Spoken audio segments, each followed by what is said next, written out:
नमस्कार, मी आपला सहकारी मित्र फार्मसी दत्ता मारुती कराटे, प्रदेश अध्यक्ष अखिल भारतीय फार्मासिस्ट असोसिएशन महाराष्ट्र राज्य व प्रदेश विद्यार्थी सचिव अखिल भारतीय आदिवासी विद्यार्थी विकास परिषद महाराष्ट्र। डॉक्टर बाबासाहेब आंबेडकर तंत्रशास्त्र विद्यापीठ लोणारे रायगड येथे शिकत असलेल्या विद्यार्थ्यांची परीक्षा आजपासून सुरू झाली, पण त्या परीक्षा संदर्भाच्या वेगवेगळ्या अडचणी या विद्यार्थ्यांना आल्या।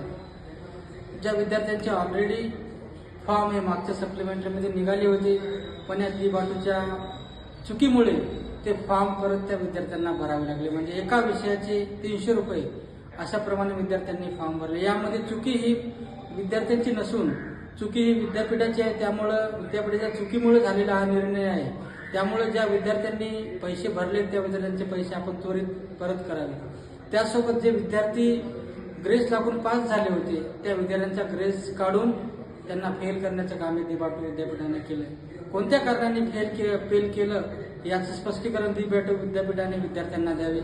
त्यासोबत बरेच विद्यार्थ्यांची फॉर्म भरायचा असताना सुद्धा त्या साईटच्या याच्यामुळे विद्यार्थ्यांना फॉर्म भरता आला नाही। त्या विद्यार्थ्यांचे 6 महिने आता वायाला गेलेले आहेत। हे फक्त डी-बाटूच्या हलगर्जीपणामुळे होत आहे।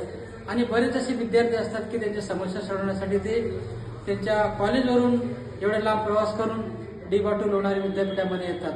तिथे येऊन त्यांना आशा असते की त्यांच्या समस्या सोडवल्या जातील, पण तिथेही त्यांच्या समस्याकडे हे विद्यापीठ जाणून बुजून दुर्लक्ष करण्याचा प्रयत्न करत आहे।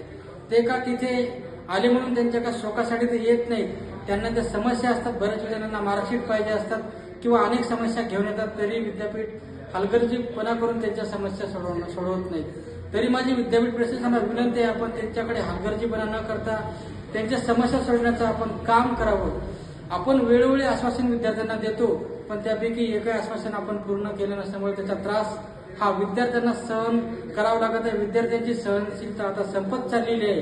त्यामुळे विद्यार्थ्यांपुढे अडचणी न येऊ देता विद्यार्थ्यांच्या वेगवेगळ्या अडचणी आपण सोडवण्यासाठी प्रयत्न करावा। आणि जे कॉलेज डी-बाटू विद्यार्थ्यांच्या प्रश्न सोडवत नाहीत त्या कॉलेजवरती आपण तात्काळ कारवाई करून त्या कॉलेजवरती आपण कारवाई केली पाहिजे, जेणेकरून त्या कारवाईकडे बघून बाकीचे कॉलेज तरी डी-बाटू विद्यार्थ्यांच्या समस्या सोडवण्यासाठी पुढाकार घेतील।